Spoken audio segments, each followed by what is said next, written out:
इस वीडियो के comment session में आपने कमेंट करके मुझे ये लाजमी बताना है कि बेनज़ीर इनकम सपोर्ट का जो प्रोग्राम है क्या वाकई वो मुस्तहक अफराद की मदद करता है, क्या इसकी मद में कोई करप्शन तो नहीं की जा रही।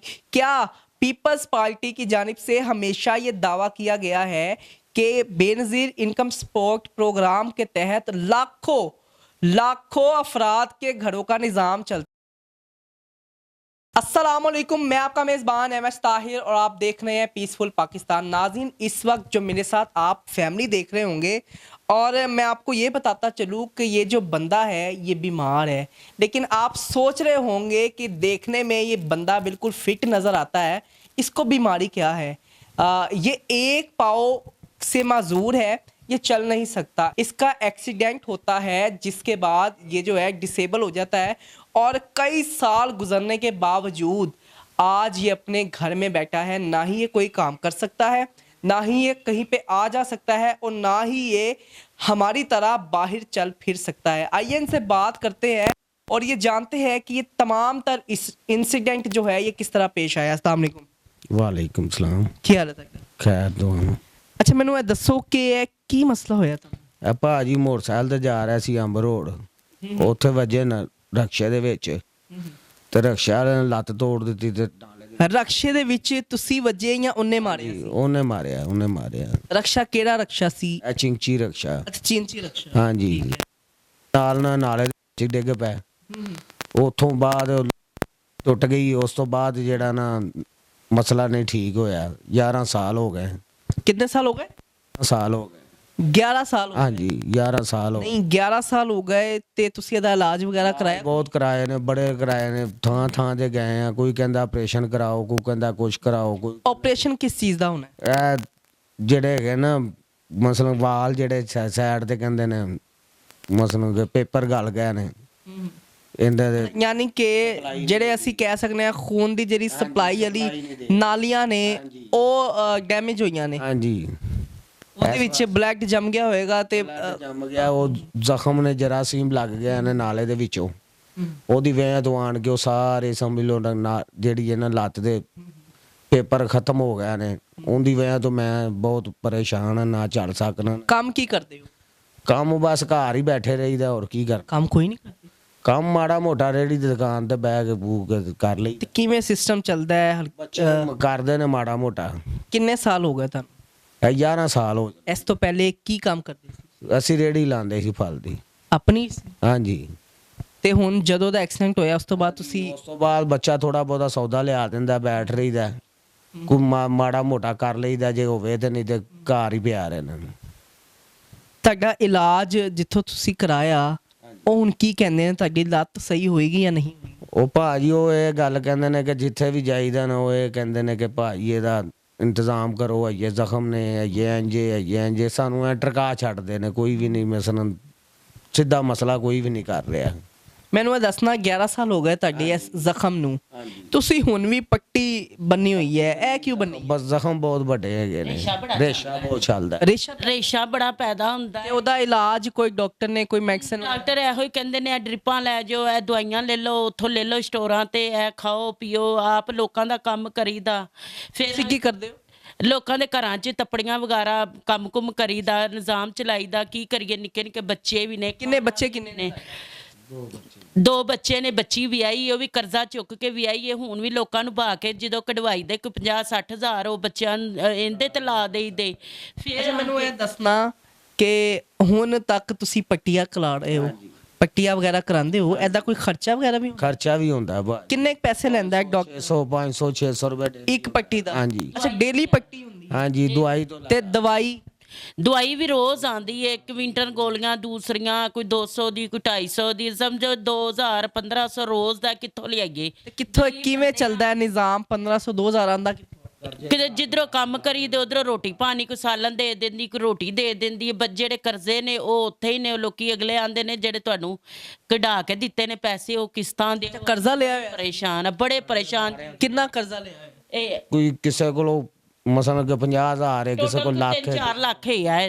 3-4 ਲੱਖ ਹੈ। ਹਾਂਜੀ। ਜਿਹੜਾ ਹੁਣ 3-4 ਲੱਖ ਰੁਪਇਆ ਦੇਣਾ ਕਿੱਥੋਂ ਹੈ? ਬੜੇ ਪਰੇਸ਼ਾਨ ਆ, ਰੋਟੀ ਨਹੀਂ, ਬੱਚੇ ਨੇ, ਬੱਚੇ ਵੀ ਪਰੇਸ਼ਾਨ ਨੇ, ਆਪ ਵੀ ਪਰੇਸ਼ਾਨ ਆ, ਲੋਕਾਂ ਦਾ ਕੰਮ ਕਰੀਦਾ, ਘਰ ਆਈਦਾ, ਕਿੰਨੀ ਕੁ ਤਨਖਾਹ ਦਿੰਦੇ ਨੇ ਜਿਨ੍ਹਾਂ ਦਾ ਤੁਸੀਂ ਕੰਮ ਕਰਦੇ ਹੋ? ਤਨਖਾਹ ਕੋਈ 3000 ਦੇ ਦਿੰਦਾ, ਕੋਈ 4 ਦੇ ਦਿੰਦਾ ਏ। ਕਿੰਨੇ ਘਰਾਂ 'ਚ ਕੰਮ ਕਰਦੇ ਹੋ? 2-3 ਘਰਾਂ 'ਚ ਕਰੀਦਾ। 3-3000 ਦਿੰਦੇ। ਹਾਂ, ਤੇ ਤੁਸੀਂ ਉਹਨਾਂ ਨੂੰ ਕਹਿੰਦੇ ਨਹੀਂ ਕਿ ਇੰਨੀ ਮਹਿੰਗਾਈ ਹੈ, 3000 ਵਿੱਚ ਕੀ ਆਂਦਾ? ਬਸ ਅਗਲੇ ਕਹਿੰਦੇ ਨੇ ਨਾਲ ਤੁਹਾਨੂੰ ਸਾਲਨ ਦੇਈਦਾ, ਰੋਟੀ ਦੇਈਦੀ। ਫਿਰ ਐਕਸ ਤੋਂ 3000 ਤੋਂ ਇਲਾਵਾ ਕੋਈ ਐਕਸਟਰਾ ਪੈਸੇ ਵੀ ਕਦੀ ਦਿੰਦੇ ਨੇ? ਕਿਸੇ ਵੇਲੇ ਸਬਜ਼ੀ ਲਿਆ ਦਿਓ, ਥੋੜੇ ਬਹੁਤੇ ਦੇ ਦਿੰਦੇ ਨੇ। ਉਹੋ ਹੀ ਆਂਦਿਆਂ ਦਵਾਈ ਲੈ ਆਓ, ਪੱਟੀਆਂ ਕਰਾ ਲਵੋ। ਉਹ ਵੀ ਪਰੇਸ਼ਾਨ ਘਰ ਬੈਠਾ ਹੁੰਦਾ ਹੈ, ਕੋਈ ਸਮਝ ਨਹੀਂ ਆਉਂਦੀ ਕਿੱਥੇ ਜਾਈਏ ਜੀ। ਮਰੀਮ ਨਵਾਜ਼ ਨੇ ਮਾਂ ਹੈ ਸਾਡੀ, ਉਹਨੇ ਬੜਾ ਕੁਛ ਸਹੂਲਤ ਕੀਤੀ ਏ। ਤੁਹਾਨੂੰ ਕੋਈ ਸਹੂਲਤ ਮਿਲੀ ਹੁਣ ਤੱਕ? ਮਿਲੀ ਤੇ ਨਹੀਂ, ਅੱਲਾ ਕਰੇ ਮਿਲ ਜਾਏ। ਕੈਸੀ ਸਹੂਲਤ ਤੁਹਾਨੂੰ ਚਾਹੀਦੀ? ਸਾਨੂੰ ਇਹ ਚਾਹੀਦਾ ਸਾਡਾ ਕਰਜ਼ਾ ਲੱਥ ਜਾਏ, ਸਾਡਾ ਆਪਰੇਸ਼ਨ ਹੋ ਜਾਵੇ, ਅਸੀਂ ਮਰੀਮ ਨਵਾਜ਼ ਦਾ ਸ਼ੁਕਰੀਆ ਅਦਾ ਕਰਾਂਗੇ। ਮੈਨੂੰ ਇਹ ਦੱਸੋ, ਆਪਰੇਸ਼ਨ ਵਾਸਤੇ ਡਾਕਟਰ ਨੇ ਕਿੰਨੇ ਕੁ ਪੈਸੇ ਕਹੇ ਨੇ? ਕਿੰਨੇ ਕੁ ਪੈਸੇ? ਉਹਨੇ 80-90 ਹਜ਼ਾਰ ਕਿਹਾ ਹੈ। 80-90? ਤੁਸੀਂ ਰੇਂਜ ਕਰੋ ਇੰਨਾ, ਇਸ ਤੋਂ ਉੱਤੇ ਲੱਗ ਜਾਣ ਅਸੀਂ ਨਹੀਂ ਕੁਝ ਕਹਿ ਸਕਦੇ। ਇਹ ਤੁਹਾਨੂੰ ਕਿਹੜੇ ਡਾਕਟਰ ਨੇ ਕਿਹਾ? ਇਹ ਸਾਨੂੰ ਮਿਊ ਹਸਪਤਾਲ ਵਾਲਿਆਂ ਨੇ। कौन से डॉक्टर ने ये आपको कहा? ਮਿਊ ਹਸਪਤਾਲ ਵਾਲੇ। Mayo hospital. ਹਾਂਜੀ। ਅੱਛਾ, ਮੈਨੂੰ ਦੱਸਣਾ ਕਿ ਜ਼ਾਹਰ ਹੈ ਤੁਹਾਡੇ ਵਿਆਹ ਨੂੰ ਕਿੰਨਾ ਕਰਸਾ ਹੋ ਚੁੱਕਾ ਹੈ ਹੁਣ ਤੱਕ? ਹੋ ਗਏ ਨੇ 30-35 ਸਾਲ ਹੋ ਗਏ ਨੇ। 30-35 ਸਾਲ। ਹਾਂਜੀ। ਭੈਣ ਭਰਾ ਵੀ ਹੋਣਗੇ ਤੁਹਾਡੇ? ਹਾਂਜੀ, ਭੈਣ ਭਰਾ ਹੈ। ਅੰਮੀ ਉਹ ਦਿਲ ਦੀ ਮਰੀਜ਼ ਏ, ਉਹ ਵਿਚਾਰੀ ਨੂੰ ਫਾਲਜ ਏ। ਭੈਣ ਭਰਾ ਤਾਵਨ ਕਰਦੇ ਨੇ? ਕੋਈ ਪੁੱਛਦੇ ਨੇ? ਮਾੜੇ ਨੇ, ਉਹ ਮਾੜੇ ਨੇ। ਇੱਕ ਮੇਰਾ ਭਾਈ, 2 ਬੱਚੇ ਸੀ, ਵਿਚਾਰਾ ਫੌਤ ਹੋ ਗਿਆ। ਵਿਚਾਰੇ ਨੂੰ ਅਟੈਕ ਹੋਇਆ, ਜਵਾਨ ਹੀ ਸੀ, ਫੌਤ ਹੋ ਗਿਆ। ਉਹ ਆ ਵਿਚਾਰੇ ਕਿਰਾਏ ਤੇ ਬੈਠੇ ਨੇ, ਉਹ ਸਾਡੇ ਨਾਲ ਤਾਵਨ ਕੀ ਕਰਨਗੇ? ਉਹ ਇੱਕ ਇਹਦਾ ਭਾਈ ਹੈ, ਉਹਦੀ ਲੱਤ ਕੱਟੀ ਹੈ, ਉਹ ਕੀ ਤਾਵਨ ਕਰ ਸਕਦਾ? ਹੁਣ ਤੁਸੀਂ ਕੀ ਕਹਿਣਾ ਚਾਹੁੰਦੇ ਹੋ ਮਰੀਮ ਨਵਾਜ਼? ਆ ਸਾਡੀ ਕੋਈ ਮਦਦ ਹੋਵੇ, ਸਾਡਾ ਆਪਰੇਸ਼ਨ ਹੋ ਜਾਏ, ਜਿਹੜਾ ਅਸੀਂ ਕਰਜ਼ੇ ਚੁੱਕੇ ਨੇ ਉਹ ਸਾਡੇ ਲੱਥ ਜਾਣ। ਫਿਰ ਸਾਡੀ ਆ ਜਿਹੜੇ ਪੈਸੇ ਬੰਦ ਹੋਏ ਨੇ ਬੇਨਜ਼ੀਰ ਵਾਲੇ ਸਾਨੂੰ ਮਿਲਦੇ ਸੀ, ਐਤਕੀ ਸਾਨੂੰ ਉਹ ਵੀ ਨਹੀਂ ਮਿਲੇ। ਅੱਛਾ, ਬੇਨਜ਼ੀਰ ਵਾਲੋਂ ਵੀ ਪੈਸੇ ਮਿਲਦੇ? ਸਾਨੂੰ ਮਿਲਦੇ ਕਿੰਨੇ ਪੈਸੇ? ਮਹੀਨਿਆਂ ਬਾਅਦ 13000 ਰੁਪਏ। 3 ਮਹੀਨੇ ਬਾਅਦ?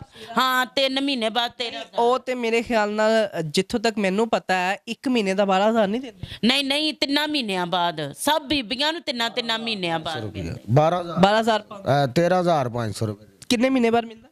3 ਮਹੀਨੇ ਬਾਅਦ ਹੁਣ ਵੀ ਮਿਲਦਾ? ਦਿੱਤਾ ਉਹਨਾਂ ਨੇ ਸਾਡਾ। ਕਿਉਂ ਬੰਦ ਕੀਤਾ ਹੈ? ਕੀ ਵਜ੍ਹਾ? ਕਰਵਾਓ, ਸਰਵਾ ਕਰਵਾਓ ਹੁਣ ਸਾਡੇ। ਕਿਸ ਚੀਜ਼ ਦਾ ਸਰਵੇ? ਇਹ ਜਿਹੜੇ ਤੁਹਾਡੇ ਬੰਦ ਹੋ ਗਏ ਨੇ, ਦੁਬਾਰਾ ਸਰਵੇ ਕਰਾਓ। 3000 ਰੁਪਇਆ ਦਿਓ ਤੇ ਹੋਏਗਾ। ਹੁਣ ਸਾਡੇ ਕੋਲ ਰੁਪਇਆ 3000 ਰੁਪਇਆ ਮੰਗ ਰਹੇ ਨੇ? ਕੌਣ ਮੰਗ ਰਿਹਾ ਹੈ? ਐ ਇੱਥੇ ਖੋਖਰ ਰੋਡ ਵਾਲੇ ਹੈਗੇ ਨੇ, ਜਿਹੜੇ ਸਰਵਾ ਕਰਦੇ ਨੇ, ਕਹਿੰਦੇ ਨੇ 3000 ਦਿਓ ਤੇ ਤੁਹਾਡਾ ਸਾਲ ਬਾਅਦ ਪੈਸੇ ਆਣਗੇ। ਅੱਛਾ, 3000 ਹੁਣ ਨਗਦ ਦਿਓ ਤੇ ਪੈਸੇ ਤੁਹਾਨੂੰ 1 ਸਾਲ ਬਾਅਦ ਮਿਲਣਗੇ? ਹਾਂਜੀ, ਜਦੋਂ ਸਰਵਾ ਹੋ ਜਾਏਗਾ। ਨਹੀਂ, ਤੁਹਾਨੂੰ ਤੁਸੀਂ ਕਿਸੇ ਹੋਰ ਕੋਲ ਗਏ ਹੋ? ਕਿਸੇ ਕੋਲੋਂ ਇਨਫੋਰਮੇਸ਼ਨ ਲਈ ਹੈ? ਕਿਉਂਕਿ ਮੈਂ ਤੇ ਫਸਟ ਟਾਈਮ ਹੀ ਇਹ ਸੁਣ ਰਿਹਾ ਨਾ ਕਿ 3000 ਦਿਓ ਤੇ ਸਾਲ ਬਾਅਦ ਪੈਸੇ ਮਿਲਣਗੇ। ਹਾਂਜੀ, ਉਹ ਅਸੀਂ ਬੜਿਆਂ ਕੋਲ ਪਤਾ ਕੀਤਾ, ਉਹ ਕਹਿੰਦੇ ਨੇ ਇੰਨੇ ਲਾਂਗੇ ਫਿਰ ਤੁਹਾਡੇ ਪੈਸੇ ਲੱਗ ਜਾਣਗੇ। ਹੁਣ ਸਾਡੇ ਕੋਲ ਤੇ 1 ਰੁਪਈਆ ਨਹੀਂ ਹੈਗਾ, ਆਟੇ ਜੋਗੇ ਨਹੀਂ ਹੈਗੇ ਤੇ ਅਸੀਂ ਰੋਟੀ ਜੋਗੇ ਨਹੀਂ ਹੈਗੇ, ਤੇ ਅਸੀਂ ਕਿੱਥੋਂ ਕਰਵਾਈਏ ਸਰਵਾ? ਅਸੀਂ ਤਾਂ ਬੜੀ ਆਸ ਰੱਖੀ ਸੀ, ਲਾਈਨਾਂ 'ਚ ਲੱਗ ਕੇ ਗਏ ਆ। ਉਹਨਾਂ ਕਿਹਾ ਤੁਹਾਡਾ अंगूठा लाया, ਉਹਨਾਂ ਕਿਹਾ ਤੁਹਾਡੇ पैसे नहीं आए। ये नाज़रीन, करामत साहब मेरे साथ मौजूद थे। इनकी तमाम तर आपने गुफ्तगू सुनी। और मैं अगर यहाँ पे बात करूँ कि बेनज़ीर इनकम सपोर्ट प्रोग्राम जो है, उनकी जानिब से ये कहा जाता है कि 3000 रुपया कैश आप हमें दें, फिर हम आपका सर्वे करवाएंगे और उसकी जो अमाउंट है वो आपको 1 साल बाद दी जाएगी। ये सवालिया निशान है जो कि ये जिन्होंने स्कीम लॉन्च की उनके ऊपर भी, जो कि ये कहते हैं कि बेनज़ीर इनकम सपोर्ट प्रोग्राम के तहत गरीब और मुस्तहक लोगों की इमदाद की जाती है, उनसे 1 रुपया नहीं लिया जाता। और जहाँ तक मुझे पता है तो ये भी कहा गया है कि 1 मंथ की जो अमाउंट दी जा रही है गरीबों को वो 12 से 13,000 रुपये है, जबकि ये फैमिली बता रही है जो कि ये पैसे लेती रही है कि 3 महीने बाद इन्हें 13,500 3 महीने बाद मिलता है। अच्छा, मुझे ये बताइएगा कि इसका कोई मैसेज वगैरह भी आता है? हाँ जी, मैसेज आंदा सी। मैसेज में जो अमाउंट होती है वो कितनी होती है? वो भी इन्नी आंदी है, 13,500। हाँ जी, इन्नी। जहाँ से आप निकलवाते हैं वो कोई डिडक्शन लेते हैं, कोई पैसे काटते हैं? बस इस तरह ही करते हैं, ਜਦੋਂ ਕੋਈ ਸ਼ਿਕਾਇਤਾਂ ਬੁੱਢੀਆਂ ਲਾਉਂਦੀਆਂ ਨੇ ਉਦੋਂ ਨੱਸ ਜਾਂਦੇ ਨੇ ਦੁਕਾਨਾਂ ਤੇ ਜਾਈਦਾ। ਉਹ 2000 ਰੱਖ ਲੈਂਦੇ ਨੇ 11000 11,500 ਦੇ यानी कि आपको पूरे पैसे नहीं ਪੂਰੇ ਪੈਸੇ ਕਿਸੇ ਨੂੰ ਵੀ ਨਹੀਂ ਮਿਲਦੇ। तो ये पीपल्स पार्टी वाले तो कहते हैं जी जो हम गरीबों की मदद करे वो पूरे पैसे मिलते हैं। ਉਹ ਤੇ ਕਹਿੰਦੇ ਨੇ ਉਸ ਦਿਨ ਤਸਵੀਰ ਵੀ ਲਾ ਲੈਂਦੇ ਨੇ ਪੈਸੇ ਵੀ ਪੂਰੇ ਵਹਾਉਂਦੇ ਨੇ ਫਿਰ ਸਾਈਡ ਤੇ ਹੋ ਕੇ ਲੈਂਦੇ ਨੇ ਤੇ ਸਾਡੇ क्या कमीशन है कोई ये ਅਸੀਂ ਕਹਿੰਦੇ ਆ ਚਲੋ ਜ਼ਰੂਰਤ ਪੂਰੀ ਹੋ ਜਾਏਗੀ ਚਲੋ ਕੋਈ ਗੱਲ ਨਹੀਂ ਸਾਡੇ मजबूरी है तुसी ते ले ਪੜੇ ਲਿਖੇ ਆ ਗਰੀਬ ਹੈਗੇ ਆ ਤੇ ਕਹੀਦਾ ਚਲ ਅੱਛਾ ਕੋਈ ਗੱਲ ਨਹੀਂ ਸਾਡਾ ਕੰਮ ਹੋ ਜਾਏ ਹੁਣ ਮਜਬੂਰੀ ਦਾ ਨਾਮ ਸ਼ੁਕਰੀਆ ਉਹ ਕਰਦੇ ਪਏ ਨੇ ਦਿੰਦੀ ਤੇ ਹਕੂਮਤ ਪਈ ਅੱਗੋਂ ਖਾਂਦੇ ਤੇ ਇਹ ਪਏ ਨੇ ਨਾ। ये नाज़रीन फैमिली की तमाम तर आपने गुफ्तगू सुनी। इस वीडियो के कमेंट सेशन में आपने कमेंट करके मुझे ये लाजमी बताना है कि बेनज़ीर इनकम सपोर्ट का जो प्रोग्राम है क्या वाकई वो मुस्तहक अफराद की मदद करता है, क्या इसकी मद में कोई करप्शन तो नहीं की जा रही, क्या पीपल्स पार्टी की जानिब से हमेशा ये दावा किया गया है कि बेनज़ीर इनकम सपोर्ट प्रोग्राम के तहत लाखों अफराद के घरों का निज़ाम चलता है। ये फैमिली मेरे साथ मौजूद है। तमाम तर गुफ्तगू आपने सुनी। इनको जो अमाउंट का मैसेज आता है उसमें से भी डिडक्शन होने के बाद इनको पेमेंट दी जाती है और वो भी मुकम्मल नहीं होती और 3 महीने के बाद दी जाती है।